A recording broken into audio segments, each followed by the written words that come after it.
Welcome to the Read Your Keys podcast. I am your host, Joel Lopez. If you're enjoying the content, go ahead and smash, squish, pulverize the appropriate like and follow buttons. We're on iTunes, Spotify, and YouTube.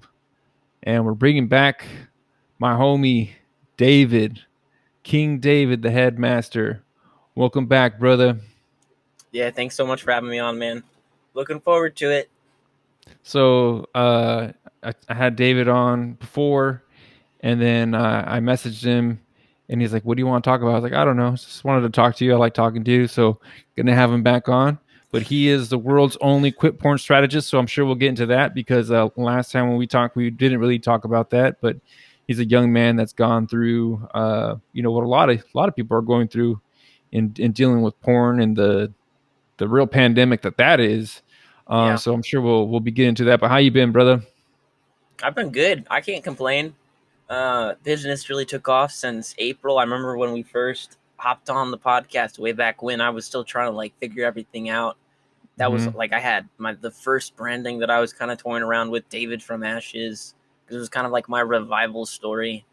And then here I am now, the world's only quit porn strategist, because that was back with I knew I was going to talk about quitting porn, but I didn't know that was going to be my own, my go-to topic, right? Because at that point I wanted to talk about masculinity and relationships and gender dynamics. And as I've evolved and my content has evolved, it's gone more strictly towards the quitting porn. And I can't complain, man. It's one of my favorite topics to talk about. I think it's crazy how much I'll talk about quitting porn. Like the two things I talk about the most in my daily conversation now, it seems, is online business and quitting porn, which to anybody else is kind of like, doesn't that get boring? I'm like, man, I'm changing the world. Can't be Mm-hmm. boring. For the kingdom, brother. For the kingdom, baby. Well, it's interesting though because I mean, you had started with all the gender dynamics and all that, and I mean, the porn plays a Yeah, big role in it. I don't know, like when I was dating, it wasn't as prevalent as it is now. So you know, Twitter or social media is its own kind of bubble, right? Like there's a certain type of person right. that's going to be on there as opposed to the people who you meet out. So but like from the women that you see or the young ladies on Twitter, they're like guys are they're into stuff that's just like I'm not comfortable with that, and I think a lot Right. of that is due to the porn. Yeah, no, it definitely is. Because of the way that, in all honesty, porn could be used as a weapon to rewire male sexuality because of things like the Coolidge effect, how it runs through the dopaminergic reward system. So yeah, it's very much so. Like because everybody that starts watching porn, it always starts with the vanilla content, like just the normal stuff that you'd expect. And then after years of watching it, your need for more intense content to get the same hit or the same fulfillment for it increases. So it doesn't take very long to get into the one that I like to reference is the help me step, bro, I'm stuck, or whatever it is. And then, you know, who knows what else. Mm-hmm. Thankfully, I never got into really extreme fetish content because I was at least conscious enough to know I don't want to be attracted to this. But, Mm-hmm. there were plenty of instances in my surfing back in the day that I see some pretty interesting things. Yeah, you had because you grew up in a Christian home, so it's like there was enough to be like, oh, I need to pump the brakes on it. Whereas Right, maybe if you don't have that, then just like, well, I'm going to the next whatever hit that right. you get from watching these videos, which y- you know it seems innocent, right? It's like I'm not participating in Yeah, it and stuff, but then once you really think about it, it's like, well, I'm watching another other people like have sex and stuff, like right, that wouldn't be normal. Like that wouldn't be normal of right. like of the neighbors were over here, and I'm like, I'm just gonna sit and watch them have some popcorn and Right. watch them. It's like that. Got the you know binoculars out. yeah, that would, you'd be like, well, that's really weird, but Right, because you have the fake, I don't know, that you have the camera, makes you feel like you're distanced from it, but you're really not. I mean, it's right. just like you would just be sitting in the room watching them, and like, what dude is like, oh, I'm gonna go watch somebody else have sex. Right. No. Right. Yeah, well, and the tricky part, right, is like we sit here and we're thinking about it logically, but once you start to watch porn, a part of your brain called the lateral orbital frontal cortex, which is responsible for logical thinking, rational decision making, and even some like fear response. So when you start watching porn or when you're aroused, that part of your brain shuts down. So that's why like dudes they don't have these logical thoughts like that make them think like, oh, this is actually kind of disgusting. Like, is she being raped in this video? Like, no one thinks these things, and truth be told, it's because their brain is essentially incapable of doing so. But I also like to point up the contrast to that, right? Is like the fact that that still happens in your brain when you're having sex. But I mean, let's be real. When you're Yeah. going to Pound Town, who wants to be worried about anything? You're not really concerned about having a logical thought. You just want to be in that moment, doing what you're supposed to be doing, as the Lord intended. Then of course when you get into porn and even hookups, right? Like it's perverted. Yeah, because It's I was thinking about changed. that's like that sounds like the same thing like a guy would normally have like when he was actually going to go have sex. Like, oh, Right. the brain is turned off, and I'm doing what feels good. So I'm going to do that, and I can totally see that with porn, and I think in the church too, it, you know, a lot of the things like they'll say, hey, don't do this thing, and it's tempting, but the thing with temptation, it's like it's something that you want to do, and it is Right. fun. Like sex feels great, man. Like the church will say, stay away from sex, stay away from sex, but they don't tell you like, hey man, sex feels great, so that's why you're gonna want to keep on doing it. You're gonna that's why you need to save it in the context of marriage, because once you kind of let that thing out, then now you can make yourself a slave to sin. So keep it in that context, because it feels amazing, man. That's why we're all here. Like, Right. kids are a lot of work, but it's like, man, we want to keep on having sex. Like, oh, this is awesome. Right. Yeah. Yeah, and even to tie everything in with the church, I personally I've never been to a church that's ever like really openly talked about it. No, I mean even in family, right? Like whenever we'd have family devotions, it'd just be dad like reference like bad things on the internet. And of course, when you'd say that, I'm like, yeah, you're talking about porn. I should probably listen, but I can't Hmm. stop. But it Hmm. was also part like never would address it, right? Like would never explicitly say that sin. But granted, like I mean the stark difference between what porn is now compared to what it once was is Hmm. ridiculous. It's all Yeah. over the internet. You can find it on Twitter. I remember back in the day, I used to be able to find full porn on Instagram. Really had Hmm. to dig for it, but part of that thrill of the hunt, right? Because as men, we are designed for like that so-called sexual conquest. So I would try to mimic that on the internet, right? So I'd go on Instagram and I'd search through obscure hashtags trying to Hmm. find nudity or Hmm. other, there was other like I remember I used to use Reddit for it. I don't use Reddit at all, and I mean, Reddit just got a lot of degeneracy in it to begin with, but it's Hmm. also kind of like your brain puts two and two together, right? So when I think of Reddit, there's still that part way in the back of my head that's like, oh, you might see something, but Hmm. then I Hmm. still have to tell myself like, why are you what Yeah. what? Yeah. Kind of like why is that? Why does that part of your brain shoot? But then again, it's just male sexuality, right? Like no man's complaining when they see a nice rack, Right. like Right. It's like, so. yeah, it's like, as we've been trying to that's what we've been trying to do. Like, that's what you try to do is to see naked girls, and now they're thrown at you, and it's just like, okay, Yeah.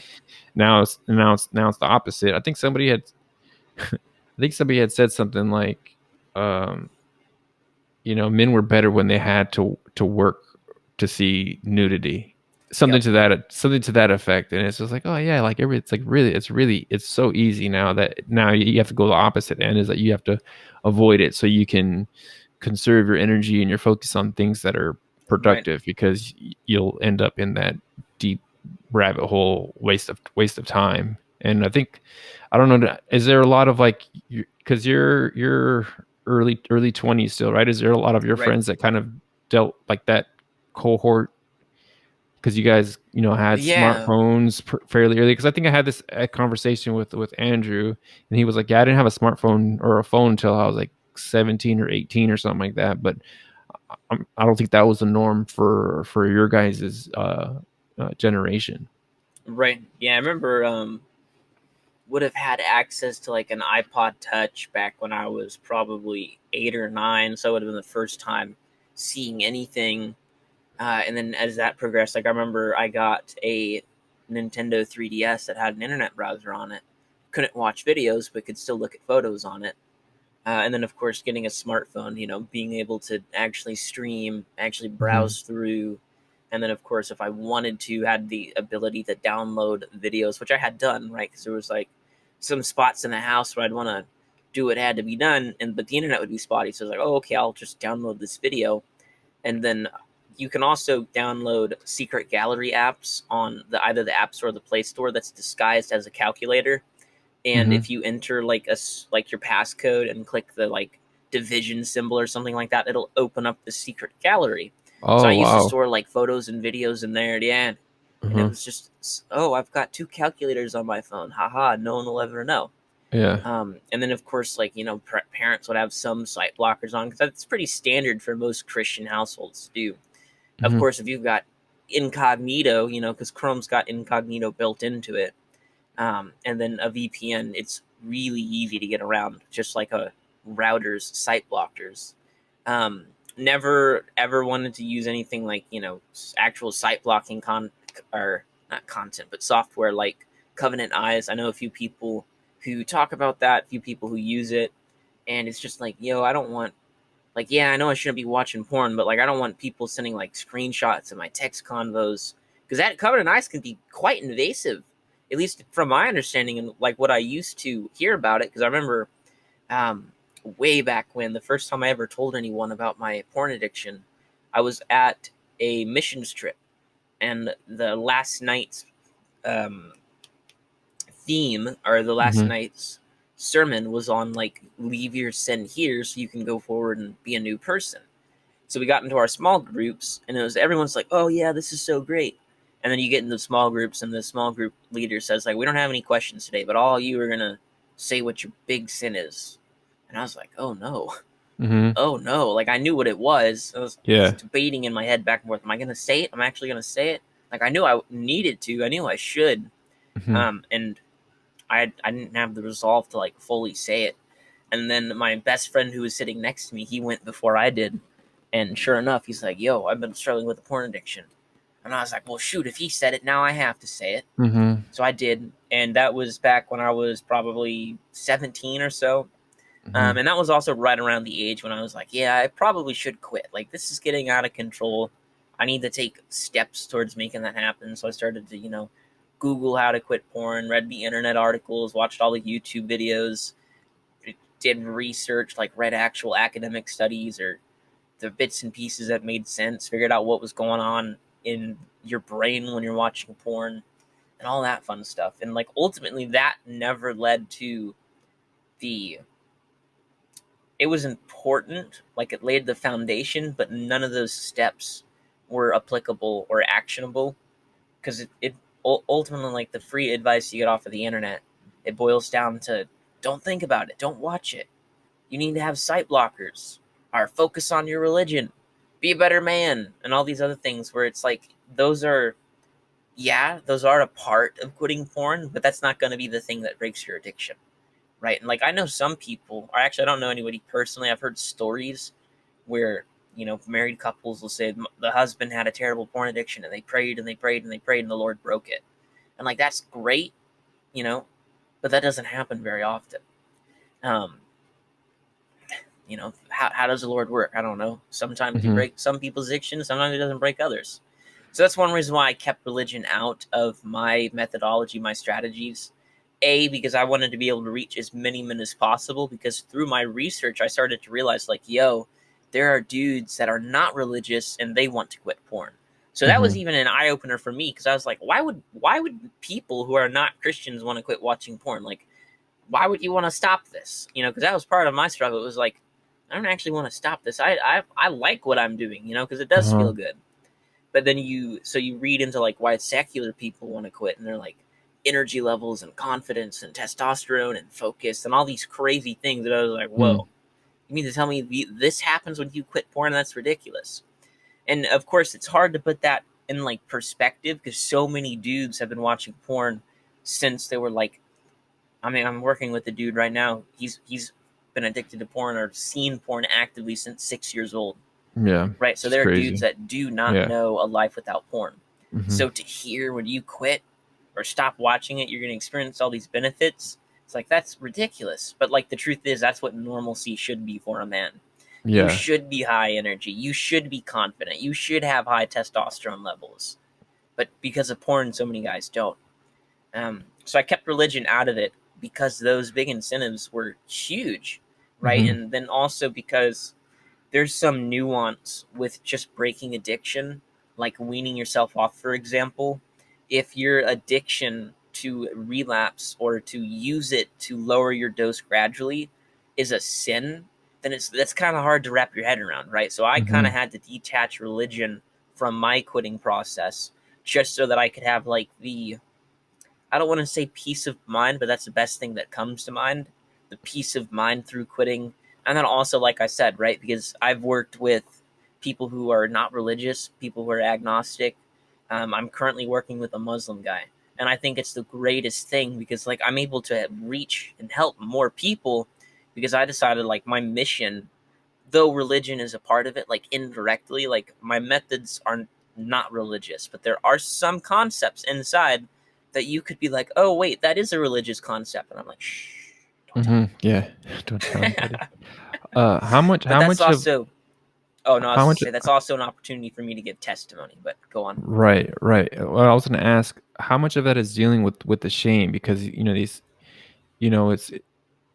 I think especially, I thought it was interesting, first of all, that you had people who were not, people of faith or religious, but also the religious could make sense because it's like, okay, well, I know that this is sexual sin, so I want to stay away from it. So there's Right, an element of shame that is dealt with there, but then you continue to hide it, and then so it has more power over you because you're ashamed of it. And I think that's why I'm proud of what you're doing, because you talk about it unashamed, because like, hey, I've brought right, my sin into the light, and then what you give to God, and then He can redeem it and now use you.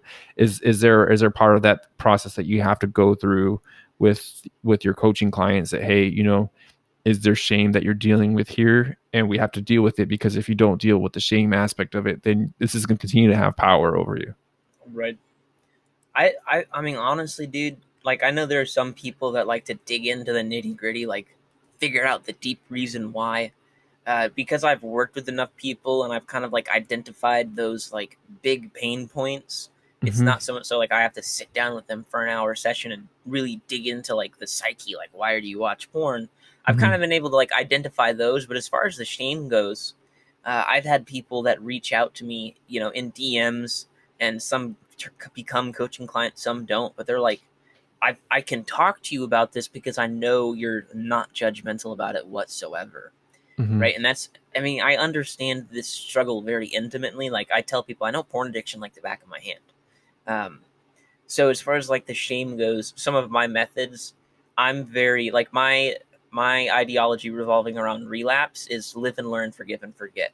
Like I tell people, as soon as you relapse, I want you to go through the relapse framework, which is inside my Quit Porn Masterclass, and it's one of the hallmarks of my coaching, where you go through it and you essentially study the different stages of your relapse because each stage in your relapse reveals part of why you turned to it. So when Hmm. I would study my own relapses, I realized like, hey, I don't actually like having an orgasm to this or masturbating to it nearly as much as I like being aroused by it, right? Because arousal for me was empowering. I felt strong in those moments. I felt accepted and desired in those moments. So I realized, like, yo, I'm turning to porn because I'm looking for these things and I'm not Hmm. doing things in my day to day life that's fulfilling those needs. Hmm. So part of my recovery was finding those out in the real world. And that's why I break down the relapse with people so we can kind of find out, like I say, like the reason you can't quit porn is locked away in your relapse. And that's the tricky part with cold turkey is you're so like, I won't relapse, I won't relapse, I won't Hmm. relapse, because that's your only strategy, and Hmm. then you end up relapsing and you're like, shoot, I'm back to square one, I had to Mhm. start all over again. I can't believe I did this terrible thing. I feel awful. So for me, I tell people like right away, like, look, if you relapse, we are going to learn from it. We're going to break down exactly why it happened. I'm going to give you the insights and yada, yada, yada from it. And like, again, I always reiterate to them, I'm like, live and learn, forgive and forget. It's a part of the process.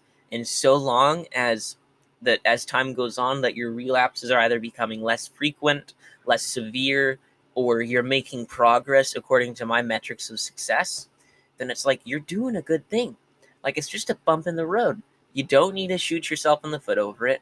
You don't need to crucify yourself that you had that mistake, because every single time it happens, it's an opportunity to learn from mistakes that we wouldn't have been able to gather prior.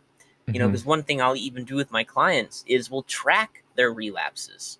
So they'll say, like, it happened this day, at this time, at this location, on this device. This was the trigger. This was the lesson I learned. Because Mhm. for me, I'm able to analyze that data and like put two and two together and be like, hey, you probably shouldn't be on your phone past 11 p.m. on a Saturday night because you're really likely to relapse then. And Mhm. having that insight for them, they're able to just switch up their habits around that time period. And guess what? They stop relapsing. Um, but I guess to circle way back to the original, like shame, because of how my methods are structured, and I think just kind of the light that I am to the people that I work with, there's really not a lot of shame revolving around it, right? Like I'm really quick to the point with them. I'm like, hey, have you had any relapses? How's the week going? How's the battle against porn? Like I know some people. Like I remember I was reading some book, like Every Young Man's Battle or whatever, and it was a Mhm. dynamic between a church leader and a student who they were, accountability partners, but they would never like outright say what they were talking about. They had like code words. And like Mhm. the phrase for have you had any relapses like was, hey, how you doing? Or Mhm. something like that. And Yeah. I'm just straight up like, have you watched porn recently? Like when was your last Mhm. relapse? We need to go over this. Um and like I tell people too, But that, right? but I think Like that's just to go stop, David. I think that's what I'm talking about with the shame. It's like it's so shameful that we don't even talk about it. It's like, right, have I, because I think I had heard somebody use a phrase like that, but it was like, have you had any marshmallows or something lately? And it was like, hey, have you had any marshmallows lately? And like that was like their code word. But that's what I mm, mean. It's like you're not even able to kind of like say it out loud. It's like it's like such a big bad boogeyman that right, we can't talk about it. But because like you were able to say, have you watched porn lately? It's like, this is what I'm talking about. You know exactly what right, I'm talking about. I'm saying it out loud. You're saying it out loud. So right, it's there's no the, like, because if you wouldn't say like, hey man, instead of saying, did you miss, did you work out today? You wouldn't say, hey, did you get your marshmallows in? Like there wouldn't be any kind right, of negative energy around it. But with porn, there is, because there is that shame. So it's like, let's hide the shame and put it in a code right. word so we don't have to talk about it. So like you're not really addressing it. But that just kind of set the context, because I'm not saying like, do you shame them for looking at porn, or for relapse? I mean, because I mean, You there is terrible coaches like, person. yeah, you idiot, do you know what you're doing? You're I gonna get can't divorced believe you now. did this. You're So breaking the rules, man. you're breaking You're done all the with the rules. program. Get out. But I think what you're doing is good, because you're saying it directly. There's no shame in it. Like you right, wouldn't like it's like the overweight person at the gym. Like you don't shame the overweight person at the gym. Like they're right, there, they're working out. It's kind of that same idea. right, right.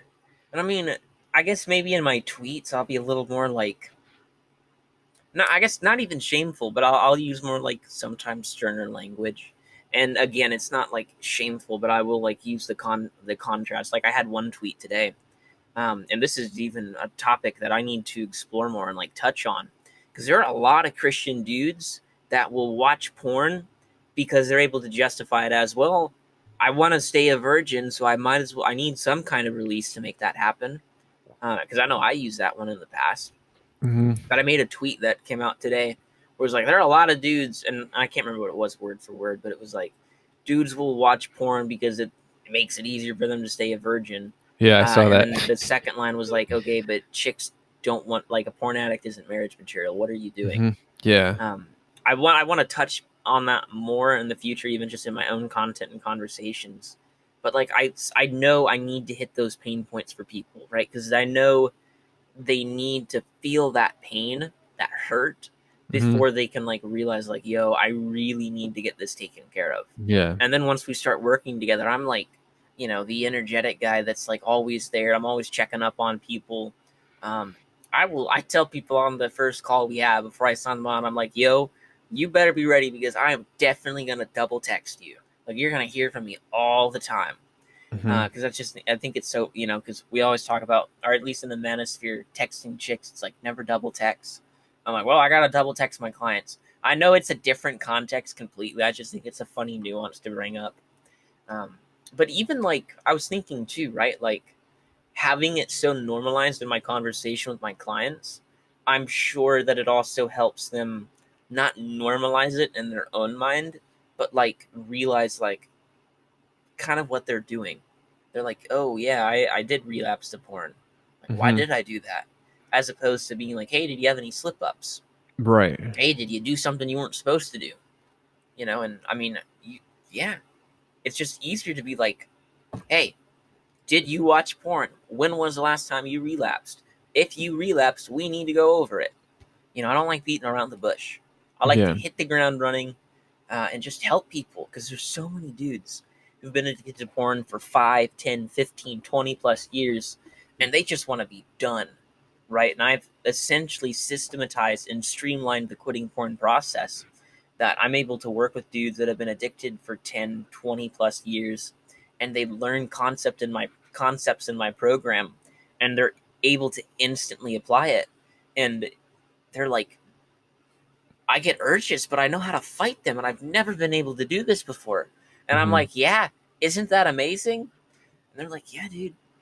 Um, and even too, right? Like one thing that I like to do with guys to kind of help them overcome that shame is I tell them like, hey, your reason to quit porn, it can't be something negative.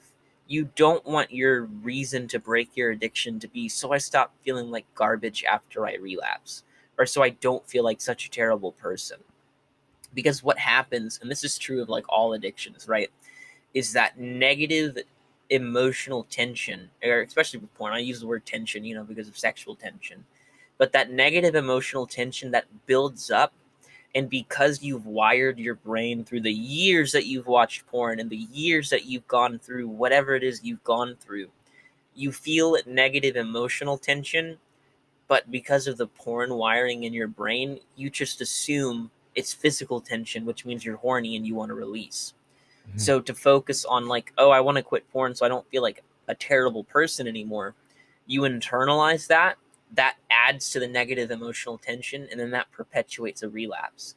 And then too, right? Like if you're relapsing because you're stressed, anxious, and depressed, so you feel those emotions, you watch porn to cope with it, and then you relapse and you feel shame, and then you're stressed, anxious, and depressed, and then you internalize those emotions, and then you wake up the next morning and you're like, oh, I gotta watch porn again. It's a self perpetuating cycle, it's a Yeah. vicious cycle. No, that's So pretty that's good, why I'm man. like, you got to focus on like you're going to be confident, you're going to be energetic, the ladies are going to love you, you're going to be Hmm. able to focus on your work, and you're going to feel passionate again. Like you need to have those positives to like put it in perspective of like, sure, you could watch porn and feel good for an hour, or you could quit porn and feel good throughout the entire day. And sure, the like you're not going to feel as good as the hour watching porn, but you're going to have this steady, constant, just at peace and happy state. Like you're going to feel normal. And a lot of guys don't know what that's like. Yeah. It's I don't know. I think somebody had said like they use caffeine, for instance. It's like, oh, I didn't drink coffee, and I stopped drinking coffee, and like after like 2 or 3 weeks, it's like, oh, like this is what my normal really feels like because I'm not drinking coffee all the time. Right. So I think it's kind of like that, right? It's like you've grown up in the environment where porn is normal, so it's like, so like that's my normal feeling. But then once you kind of remove that it's like taking off, like, oh, like you've been carrying a weight, right? Like you had a weights in your backpack and just like, oh, this is what it is. And then once you finally take the weights off, it's like, oh, like this is what I really feel like not carrying that weight around. I think that's probably a better analogy. And I think it's great what you're talking about, like not having the negative goals, right? Because you don't say like, oh, I'm going to work out so I don't feel terrible. It's like, no, you work out so I can feel strong, right? Like Right. that's something that will draw you to change your habits, because like, well, a strong person does this or behaves in this way, so I'm strong, so I work that way. It's not like, oh, Right. I don't want to be like not terrible, so I'm not. If you're always with that mindset, then that changes your focus. And I think what you focus on is probably a big part of what you're doing, because yeah, that is, porn is very distracting. What's that thing in the, I don't know, one of those Greek god things. It's like the siren, just like sings, and she's Oh beautiful and yeah. stuff, and leads you to death. Yeah. It's kind of the same thing, right? It's a, like, oh, you're productive or whatever, and you get that call like, man, I want to see some porn or whatever, and now you're down that deep hole and you're Yeah. distracted, and it's taking you from what you were probably setting out to do. It'll happen. I don't know how often it was for your clients, but daily, week, I don't know. Right. But now they're probably a lot more productive than they were before, right? Oh yeah, absolutely. And I've got some bits in my coaching that's like specifically to help them become more productive, because there's an energy shift when you go from watching porn to not watching porn, especially when you Mm-hmm. go from porn to freedom. Mm-hmm. So I have like methods and strategies in place to help them optimize their energy so they can better use it and better channel it into their work or whatever it is, right? Because I work with dudes who are not like, the online business entrepreneur. I'm working with one dude who, dude's a madman. He will casually fly out to Vegas for the weekend, take an 8-hour flight just because he can. Like, this Mm-hmm. dude's balling.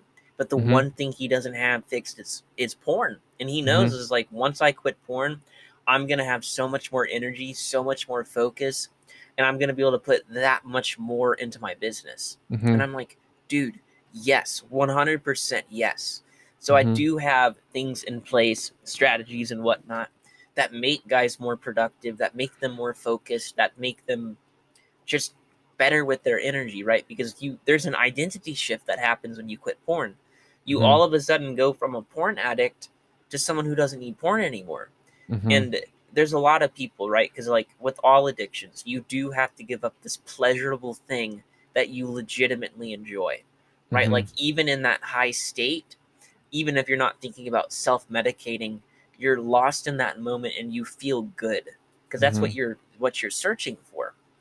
So you have to have that identity shift where it's like, I'm not denying myself this pleasure.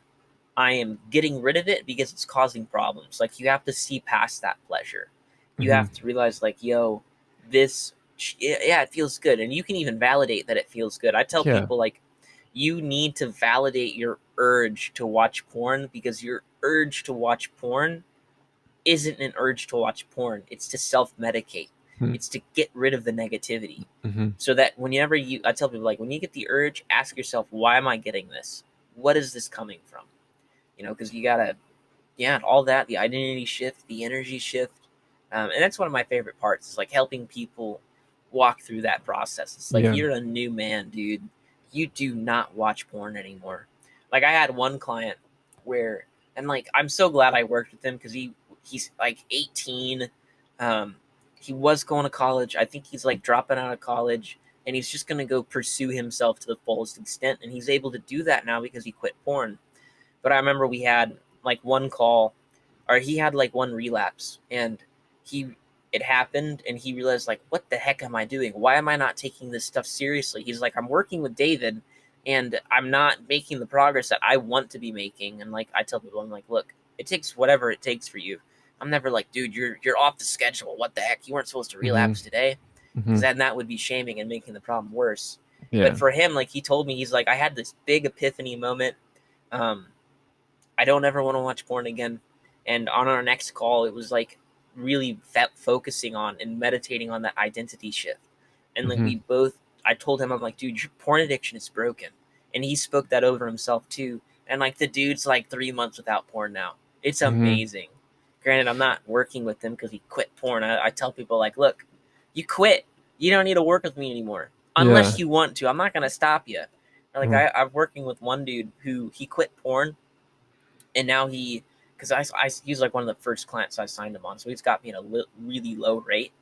Mhm. But now I'm teaching him how to do an online business. Now he's Mhm. doing web design. He wasn't able to do that before he quit porn because he didn't have the energy or the focus. And Yeah. now he's got something he can channel his energy into. Because that's one thing I want to do in my coaching is allude to this big like kingmaker package that I plan on releasing at some point in the future, where the first step is quitting porn, and then the second step, maybe it's fitness, maybe it's relationships, maybe it's building an online business, or maybe I could even like pick and choose with people. It's like, all right, first step is quitting porn. What do you want the next, like what do you want to channel your energy into, Yeah. and then focus it into that. That No, is that's actually really a really good. good idea. I need to write that down. No, that's really good because I'll go and talk while you do that because the thing is, it's like, well, you had this thing that would take up, an hour or two of your time, and then now you're taking it away. So you're going to have to replace it with something that's going to give you some kind of sense of, I don't know, accomplishment, productivity, Right, or whatever. But that's what people need, right? It's like, yeah, I put this thing down, but what am I gonna pick up right, in instead of it? And so, like, in the Christian faith, we say, hey, I trade you, your the beauty for ashes, right? We give our brokenness, and we get redeemed, and we're in the kingdom. And so, but a lot of times, like, or maybe before for you, it would have been like, hey, like, you get rid of this thing. Okay, now I got rid of it, but now I'm going out and I haven't replaced it with anything. But now I have something productive. I think that's all outstanding idea, man. To be able to connect them, like, okay, let's deal with that, but like, let's like, it's like the slingshot, right? Like, we pulled right, you back, and then now we're shooting you forward into something better and greater than what you were right. before. And that sounds like king to me, brother. That's awesome. That's what we're I might, aiming I for, might, I man. might, I might have to charge you for this podcast for you coming on because you just got the idea just talking to me. We can arrange something. Yeah, We can yeah. figure something out.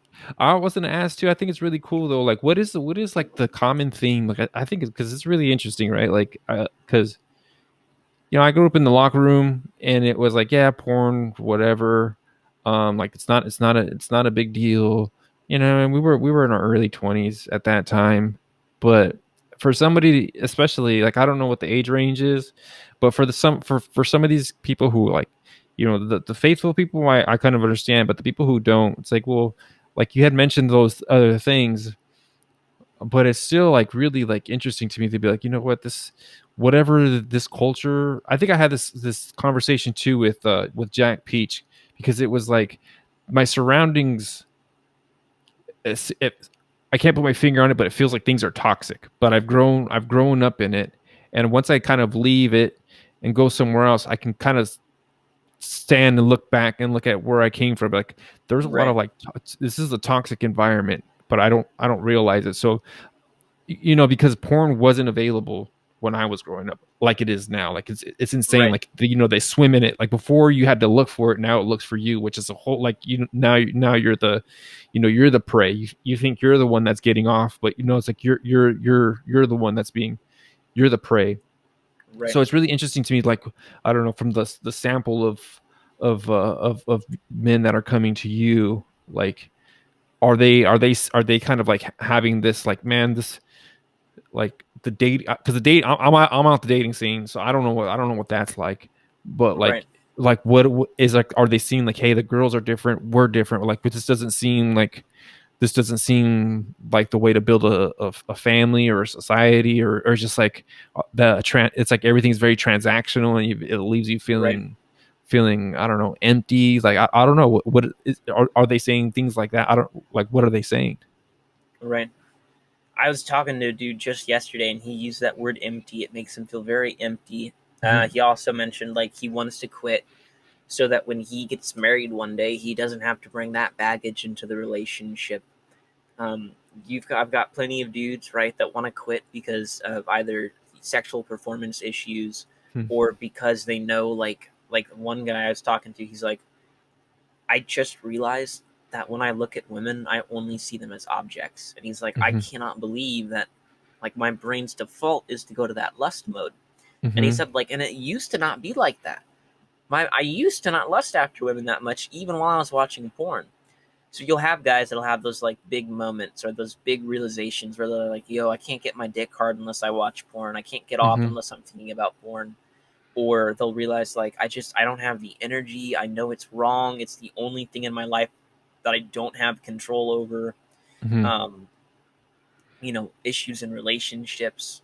Because the unfortunate part with relationships and men who are struggling with porn in relationships, right, is porn addiction is very hard for a woman to understand Mhm. because it very rarely has anything to do with like the fact that he's looking at women naked. So to them, it's like you're visually cheating on me, and Mhm.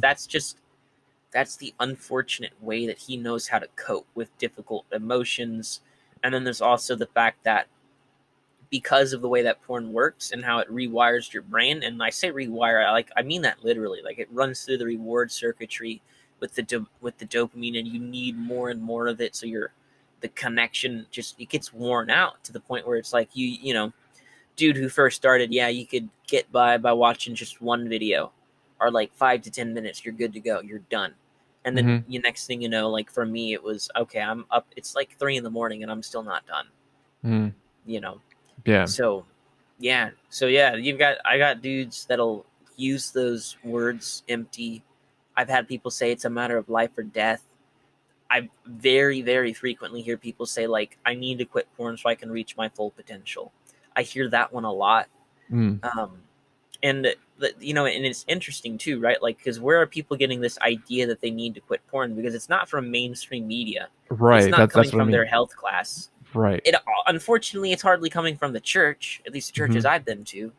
Um, and it seems like it just so happens that people will be on the internet and they'll stumble across these esoteric concepts. Sometimes it's because they find the nofap subreddits. Sometimes it just shows up in their browser or their history.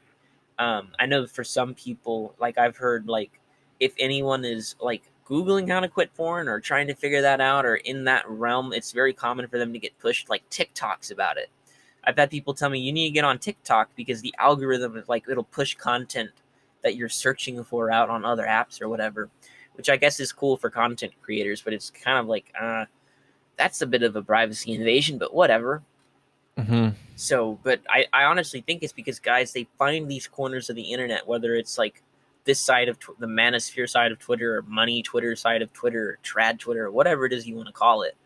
It's those every once in a while they'll see those tweets that say like you got to quit porn. And it's like why? Yeah. What's this about? Yeah. And then they go down this rabbit hole and they realize your brain's all messed up. That's the reason why you're anxious and depressed all the time. That's why you can't keep your dick hard without thinking about Mia Khalifa. All kinds of things. And then, I'm kind of at the end of that journey where they're like, I want to quit. Like I've had people that have told me like, your tweets have motivated me and they've kept me on the journey. And and I don't even work directly with some of these guys. And they're like, I Mhm. quit because of you. Or they'll get the masterclass, how to quit porn in 30 days and never relapse again. That title is no lie. I've had people go through porn free after 30 days. And then, of course, I get people in the coaching. And because I don't just help people quit porn, I help them lay the groundwork to live their best life ever. Because there's a lot that I do with them that makes it easier to quit porn, but it makes their lives better, right? Because I tell people quitting porn is the first step towards living your best life. And if you're going to work one on one with me, I'm going to help you figure out what that looks like. So, I love coaching, man. I love Yeah. coaching. It's been a huge blessing. I think one of the things about rewiring your brain that's interesting too, like say you were a drug addict, you would say like don't go hang out with those old friends because they're going to be doing it, and so you're going to Right. fall in. Where with porn, like there's magazine ads or social media, like I'm sure that stuff can trigger you. It's like, oh man, you see a hot chick and like all of a sudden like you're like it can lead you down Yeah.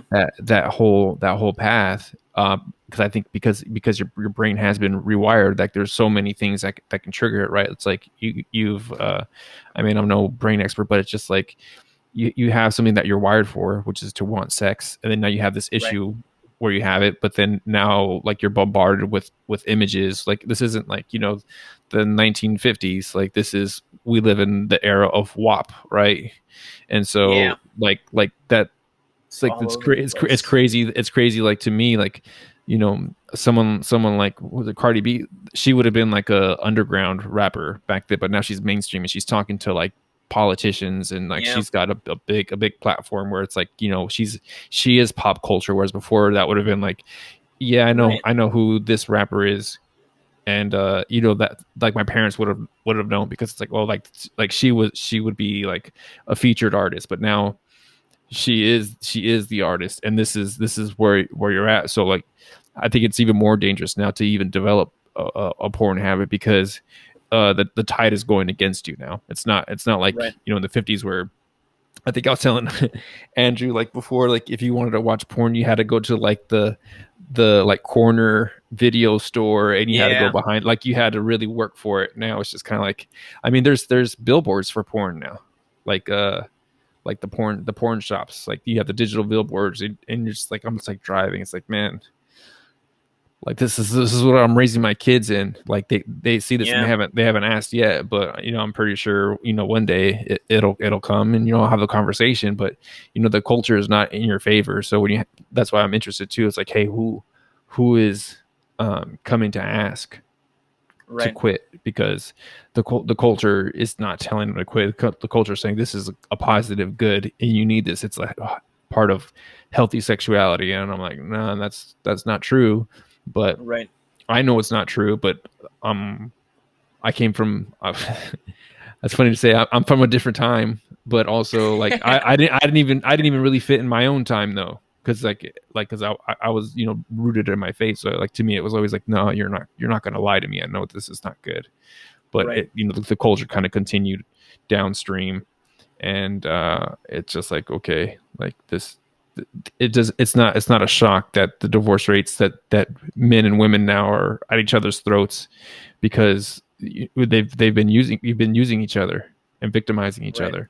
So it's like, okay, well, what about now? So I think that's why it's great what you're doing, because it's like, well, I can't clean up this whole mess, but I was in a mess, and so now I'm gonna clean up my little Right. corner of the world so I can make it better.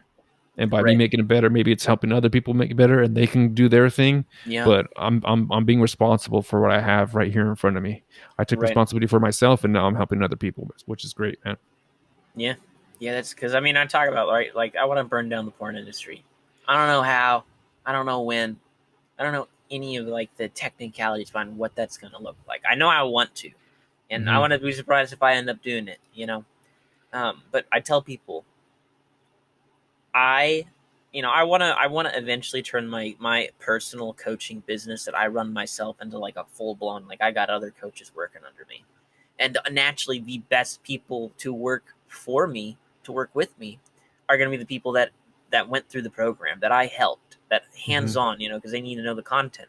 But like Hmm. one of my clients, I was talking to him yesterday and he sent me a screenshot of one of his Snapchat group chats, and it was called Hmm. NoFap. And he's Hmm. like, I got the other business friends on the NoFap, all because he started working with me, man. Hmm. And he's got like his, I don't know how many other people, definitely more than four, but it just goes to show like that cascade, that domino effect. I help one person quit, they're gonna have the tools, the strategies, the Hmm. resources to then go and help other people quit. Hmm. And because my methods, they work, right? They Hmm. work and they work quick. There, it just, yeah, it's amazing. I have one I, person, they get to go out and help who knows how many more, so on and so forth. Because the first step to burning down the porn industry, setting the captives free. hmm Have you thought about like prevention, as far as like like before, like to smoking, it's like, oh, just say no, that whole thing, like because I think in the church basically they say, hey, like don't look at it, but have Right. you actually thought of like what does it actually look like to keep a kid from porn? Right. Like, because I would talk to the teens and I'd be like, hey, like sex feels great, so like it's dangerous, don't play with it, because it's gonna feel great. And Right. also like you're like women don't understand, but like as a man it's like, yeah, you see hot naked chicks, it's like, whoa, yeah, like I want to see, like of course I want to see hot naked chicks, that's what I want to do. But how do you is there a way to say, like, before we even get to where now I'm hooked, it's like, let's get them before Right. they get to that point. I don't know if you've thought about. I'm just kind of thinking out loud, so I don't Right. mean to put you on the spot if that's not the case. No, absolutely. It's something that I want to explore more, especially before I have my own kids, right? Like I Hmm. gotta make sure that the world's Right. only quit born strategist and his kids aren't struggling with it. And if they are, then I know how to handle that, right? Hmm. I know for a certain that parents, they need to have the sex conversation a lot sooner than later, right? Like Hmm. it's got to happen, because I mean, I don't know what schools are doing about it, but I know it's pretty gay what they're doing in schools with it. And I mean, like gay, like literally gay, Hmm. because they teach everything now, because apparently Hmm. they're supposed to. Hmm. Um, Cancel me, I don't care. I've been canceled once before. Um, I know that the honest conversation needs to take place, very much like what you touched on there, right? Is like it it does need to be known that sex is good, that it feels good, and then it also needs to be taken a step further, right? Like when you have sex, it's not just your body's touching really Hmm. in a great way. It's your souls are connecting. You're becoming one person. Like that needs to be taken more seriously on that energetic level. Like that needs to be explained, and it's really hard to articulate that, or at least for me, because I haven't dwelled on this an awful lot, but I know I need to, right? Because I want to write a book or something, or have something that parents can get their hands on and they can read or they can watch and they can learn from, where it would be like those preventative measures. Hmm. I personally don't advocate for using things like site blockers, at least if you're trying to quit porn, because that is something else saying no for you. And then when you remove that thing and you have to say no, you're not going to say no.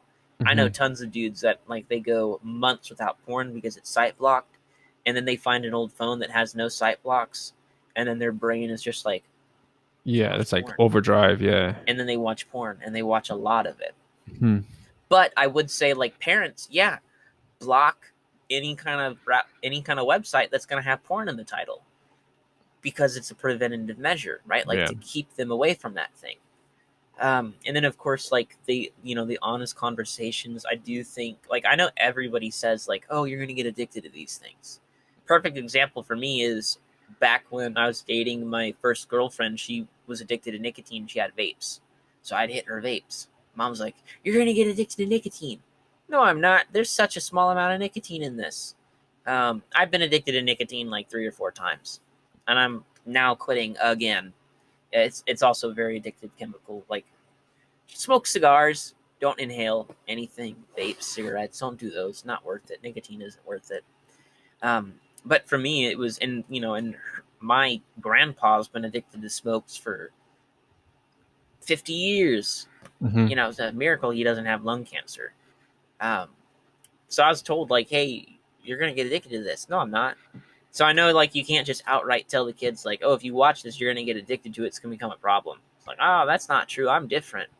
And then they have to and then they're in denial of their addiction. Like, I can stop whenever I want to, and that thought in and of itself is comforting enough for them to never even try to stop. So what I would say, the most important thing, right?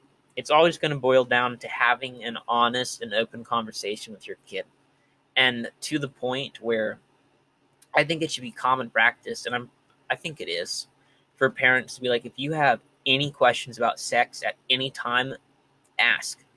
Hmm. Feel free to ask. No, because who else are the kids supposed to ask? Do you want them asking the people at the school? They're being No. taught from the school whether you want them to or not, right? So you almost need to like find out, when are your kids going to health class, and then get the sex ed from mom and dad in before the school gets to them. So lay the groundwork so that there can be open and honest conversations. Because I tell you, man, one of the worst things that could have happened to me on my journey for quitting was when I was caught at like 14 years old, I think. Mm-hmm. And it was just punishment. You are not allowed to be on the computer or any internet access unless the screen is facing one of your parents, Mm-hmm. whether it's facing dad or I or whoever it was. Yeah. And like, it's like, oh, okay, I understand this, but like, I don't use the internet for porn that much.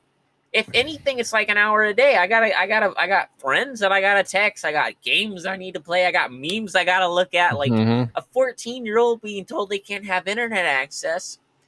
I mean, good grief, yeah, it is a crisis moment for people. I mean, if you told me that I couldn't have internet access, I'd be like, okay, I got a business to run and it's online, Yeah. you know. But for me being young, it was like, you're punishing me. You're not helping me. You Mm-hmm. can't just not look at it. You can't just stop because it's an actual addiction. And that's one problem that Christians make, right? Is they don't treat it like an addiction. They treat it like a sin, as if Mm-hmm. you can just stop, and that can even make it worse for guys that are struggling. Like, I should just be able to stop sinning. Why can't I? Yeah. It's like, well, your brain is addicted to porn. Your brain is addicted to dopamine. And you're using porn as an unhealthy coping mechanism because you don't know how to deal with stress, anxiety, depression on your own. And then you tell them, like, just stop. It's just a sin. What are you doing? It's like, I've tried, dude. I can't stop. You know. Anybody who's listening, if you don't think you have a porn addiction, try and go a week without it and let me know how it goes. Oh, the 1 week challenge. Um, you know what I was thinking, like as far as prevention, like if like for me as an athlete, the worst thing that you could do, you could tell me is like that I couldn't play. Like, okay, like if you don't take care of your grades, then you can't play. If you're like out partying or whatever, you could get hurt or something. Like, don't do stupid stuff because you can't play. So that's like the worst thing as an athlete. So like you would understand that, like, I don't have to know all the details or whatever, but if you tell me that, like, if I'm like skateboarding or whatever, I can roll my ankle, then I Right. can't play, then I'm not going to do that. So like I was talking to Tim Regal and he's telling me that like 17-year-olds were having what does he call it, impotence. They couldn't, their bing bongs weren't working. Oh, yeah. And then so like that would be like the thing for me. It's like, you could tell me, okay, the sin, I understand all that, man, your bing bong is not going to work. Oh, Right. okay, I'm not going to Right. mess with that because I want to be able to play. Right. So it's like, you tell me that when it's time for you to be with the missus, that my stuff is not going to work. It's like, oh Right. no, man, that to me is enough to, like, okay, I can't when it's game time, I'm not allowed to play. So that, I don't know, I was just thinking, like, Right. that's just a dude like me. I'm a wife asexual, so like that's I am too. I'm still looking for the yeah. missus, So though. you're transitioning. Well, let me ask you, Yes. David, Amen. why am I your favorite person on Twitter? Is this a question you ask everybody? No, I just wanted to mess around with you. Dude, I remember way back when, I kind of feel like, and this is going to sound so prideful of me, right? But I kind of feel like I discovered you You kind of did. I and was. helped I you mean. and helped you like find your way through the manosphere or whatever. Uh, Um, you're a funny guy, right? Like, what is there not to like about Joel? You I don't know, know. like I what's don't what's know. wrong with Monica? What I what's don't going know. on through that lady's head? She's crazy. This is gonna be a clip right here. I'm just gonna cut that whole part out. Like, why would you not like Joel? This I just set that up so I could clip this out. You've been set up. That's fine with me. Yeah. That's fine with No, me. I but like to have. it's fun though, because I think one of the reasons I did the podcast, like, that was like, I think, one of my original like ideas for Twitter was like, hey, like, there's people around me that I'd like to talk to, but there's also all these other people who have interesting ideas and things I want to talk to. That was like one of the big reasons I was on Twitter, but I didn't know what I was doing. So like, yeah, Right. you like, you really helped me out, because it was like I had Andrew on. Like, I wouldn't have known Andrew. Joseph, I had Joseph on, and there was like tons of other people. It was like, oh, like, Yeah. these are like really cool people that like I like talking to. David, Leela, all these people. And so like, yeah, it does sound funny, but it's like, yeah, like I was a new guy at the party, like nobody knows me, and you're like, hey, this is Joel. It's like, all right, cool. Yeah, Like be I just friends with talked, this guy. yeah, I just talked I've to. told plenty of people like follow Joel. He's hilarious. You won't regret it. Joel should have like more followers than Ed Lattimore. There, I said it.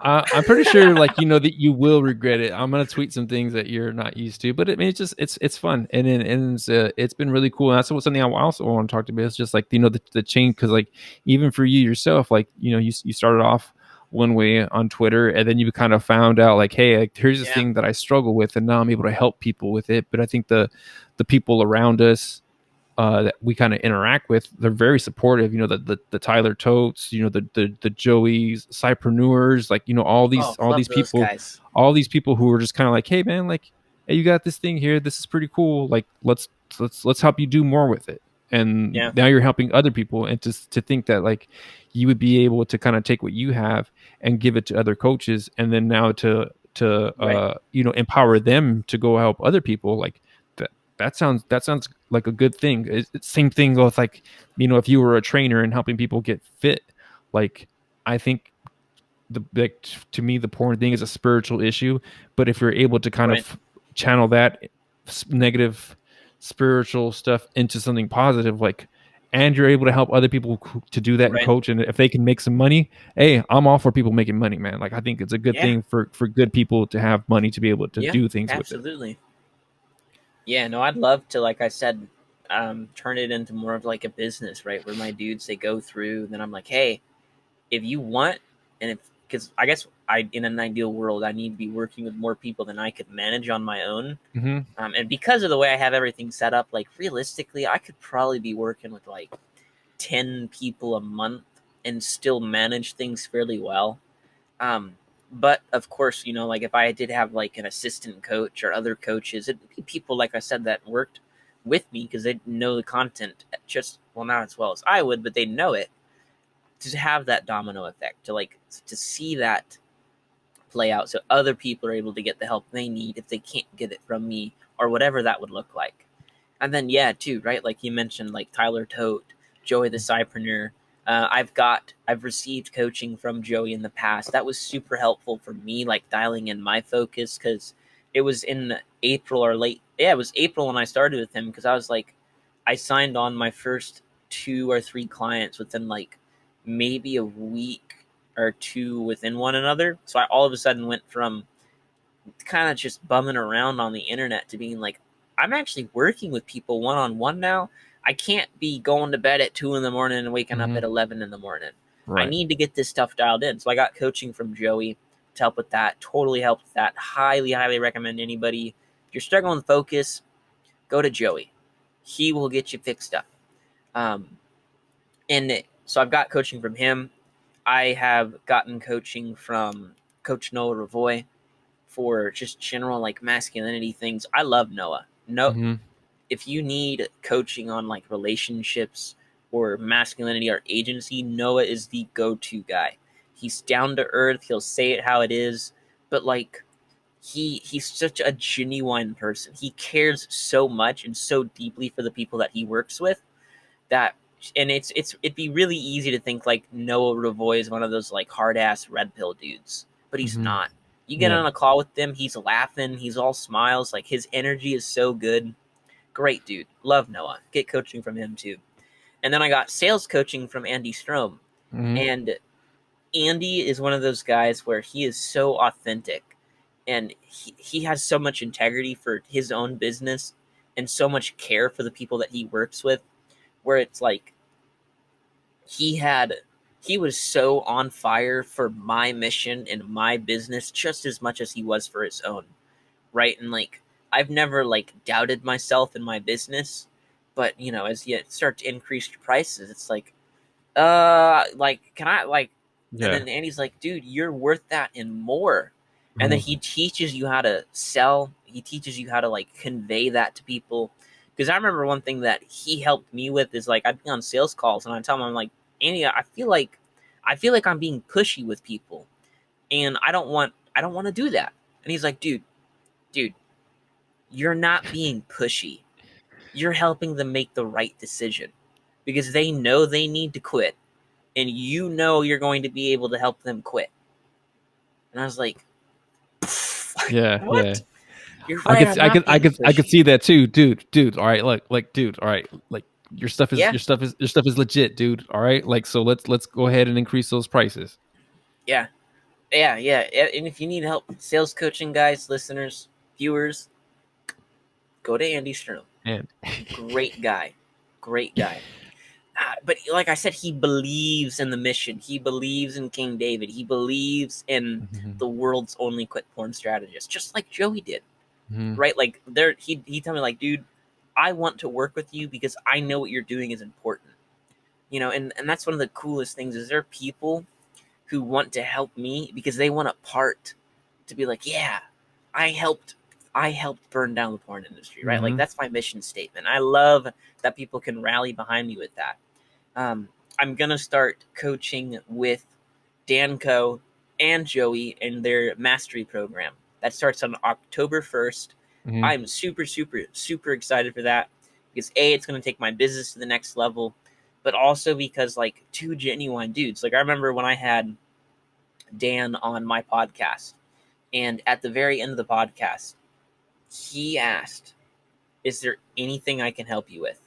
And like how some people will say that to like try to sell you on something, and then other people how you can tell if someone's being genuine or if someone's just saying that to say that. mhm, Like that was one of the most genuine. What can I help you with? Right? And like I asked him straight up. He gave me like advice that would have cost or whatever. He gave me his personal telegram, so I'm able to like hit him up and talk with him. And he's told me, is like, you're doing a great thing. Like you absolutely can turn this business into something gigantic, live the mhm, lifestyle you want to live, and help other people live the lives they want to. So when I heard about the mastery program, I was like, I'm gonna do this. mhm, So I'm super excited to get started with that, just because, like I said, I'm gonna take my business to the next level, but because I get to work under people that believe in me and my mission statement, and they want a piece of burning down the porn industry just as much as I do. And that's just, it's so cool, right? Because I remember like the first time we were on the podcast, right? Like I had no idea what I was doing. I mhm. knew I wanted to have a podcast. I hadn't even started it, which, by the way, I'm working on my podcast, the Arsenal podcast.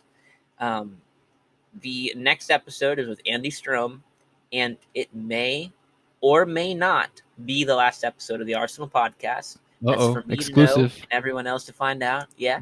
Yeah, exclusive. this is the first time I've publicly said it other than on that podcast episode. But this is, yeah, I haven't released that episode yet, so this is exclusive.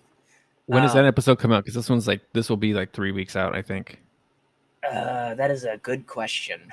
I I I'm need gonna get mine out. to I'm gonna get mine out first, so I get the exclusive. Right. I need to. I was thinking maybe next Saturday, but I kind of Oh, want to run okay. a little bit more of a promo campaign. And I always forget about it. It's usually like I like to upload on Saturdays. I think I might change my upload day. Maybe try to be a little bit more competitive on like Monday because that's what other people do. That would be pretty ballsy, but I think my next my ideas will be well worth it. Oh, is that the Um, day you're supposed to do it? Maybe I'll switch mine up to Mondays. I always do mine on I Fridays. I think so. I think it's either like Monday or Tuesday or like the big podcasting days because that's I when always thought it'd like be the Friday big because I don't know, like I'm just the dude, right? So it's like if I'm like listening to a podcast, it's like Friday, and then like for the weekend, like while you're right mowing the lawn, you can have a podcast on, or you're going to the gym. right But if it's Monday, maybe I'll try that out too. Then yeah. I don't know. I've heard Monday. I think I've heard Monday and Tuesday are like that. Well, maybe it's Monday and Wednesday. I can't remember. But I know I need to kind of like run the promos to get that hyped up because hmm Andy's a great dude. hmm Love Andy. So glad I worked with him. And like that as a coach, knowing that people are like, I'm so glad I worked with you. And then I guess for me to express that to other coaches is like, hmm I'm so glad that I've worked with the people that I've worked with because they're yeah, great people. it's really cool. That I think that's kind of been something that I've talked about with like the last few guests. It's like how cool it is how the people that we interact with on Twitter, they're so helpful and want to be Yeah. helpful, but also encouraging of like, hey man, you're doing this thing like Sam K is opening up. Sam K, the strength coach, is opening up a gym, and it's like everybody is like, "Hey, man!" Like, Yeah. they're everybody's cheering him on, and it's like, yeah, like you got, I've never met the man, but I want the gym to do well, just because, like, oh man, that's the homie. Like, that's really what it comes down to. Like, oh, this Right. dude's the homie. Like, I want him to do well. Like David, that's the homie. Like, you were one of the first people on the podcast. Was like, hey man, I got this podcast. I don't even know when it's gonna come out, but will you come on? You're like, yeah, sure. Like, all right, cool, man. That's the homie. Yeah. Yeah, it's good stuff, man. I love it. I love Twitter. I love the environment we've created on there. I love the people that I've met. I've been able to meet people in real life, man. Like I hugged Tyler Tote. Man, Full on front cool hug. dude. Yeah, of Full course. You on. gotta like Yeah, full on embrace the homies. yeah, yeah. Gotta. I've met Tyler. I've met Kyle from Homegrown Sanctuary. I've met Mm-hmm. Nathan at Steel Jans. I've met Josh K. Josh, I think it's like Joshua K __ something like that, or maybe I think that's his username. Mm-hmm. I've met Dev. I've met Jeremy. I've met uh, Skylar Swall. Mm-hmm. I've met. I'm trying to think. There's got to be more. Man, you met a few There's people got to be then. more. Yeah, I've met a good amount of people. I mean, I want to meet more and more people.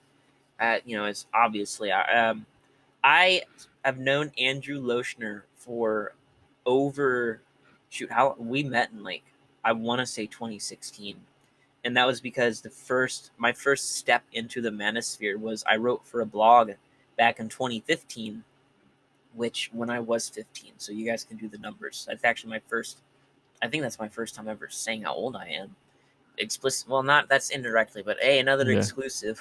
Boom, boom, get in here. The beard makes you look so much older than I really am. Uh-huh. But I started writing for that blog in 2015, and that was when I was kind of like into the softer side of masculinity, where I was more like, yeah, guys should be able to cry. Like, why are we suppressing our emotions? And unfortunately, as the years progressed, like that whole "men can cry too" movement became in like, just it's fine to be a pussy, you Mm-hmm. know? Like that's ultimately what that movement broke down into. Is like, okay, like, yeah, you want to have a temper tantrum in the office? That's fine. No I guess way. that's what guys do now. So I started out writing for them and met Andrew through that. And in a month to the day, I'm going to be in New York City hanging out with this guy for the first time in over 6 years. I'm actually going to be a part of his wedding. Oh, Never nice. met in person. I'm going to be a That's part of his crazy. wedding. Yeah, Yeah. absolutely wild. Also, that's Super that's that's excited for coming up that. then, huh? Yeah, Oh, I'm about to. yeah. I'm about to send some towels. Yeah, man. I'm excited.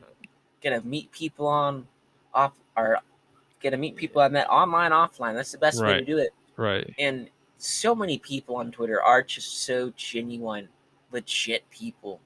And I know like social media and as a whole gets crapped on a lot, but you land on this side of Twitter, everyone is just we're good people, you know? Mm-hmm. We want to help, we want to make money while we do it, and Right. like that's only fair. Yeah. I've had people like, how can you profit off of other people's struggles? And I'm like, look, you work harder when you have financial skin in the game, and them's But, just the facts. but And you don't also say the that. You fact don't that say I that to the doc. You don't say that to the doctor. My leg is broken. Oh, you're taking advantage of somebody's struggles. It's like, no, right. I'm helping you with That's your a good broken leg. point. That's a good point. Yeah, You're welcome. See, look yeah. at that. Look at that. Another one. You with the note. You just have the notebooks. Keep writing it down, man. Just keep on writing it down. Yeah, this is true. Yeah, anybody who's listening, if you want to work with me, tell me that Joel sent you my way, so that way I can give Joel a little some. So let me know that you came from the Read Your Keys podcast, so I can help Get my some. homie out. I think this is a good way to kind of end it up here, brother. He is King David, the world's only quit porn strategist. You can find him on Twitter at King David TKA. That's Tommy King Alpha. David, this is fun, brother. Always good to talk to you, man. Yeah, thank you so much. I will say there's a good chance I'm going to change my Twitter handle to King David QPS. So if you can't find me under King David TKA, you will be able to find me under King David QPS. I There it haven't done the is. change. I probably should just go do the change right now. Yeah, because I'll put this in the show notes. I'll have TKA in there. So should I do the updated one? Yeah, you might as well. And honestly, I Might think people are. I think so long as you search King David it'll or pop the up. world's or the quit porn strategist, yeah, it should pop up. All right. Should pop up. All right, folks, this is the Reach Your Keys podcast. It's my friend King David. Go ahead and give him a follow. Holla. If you're dealing with porn issues, go ahead and join the program. Thanks so much for coming on today, brother. Yeah, thank you so much for having me, man. Had a great time.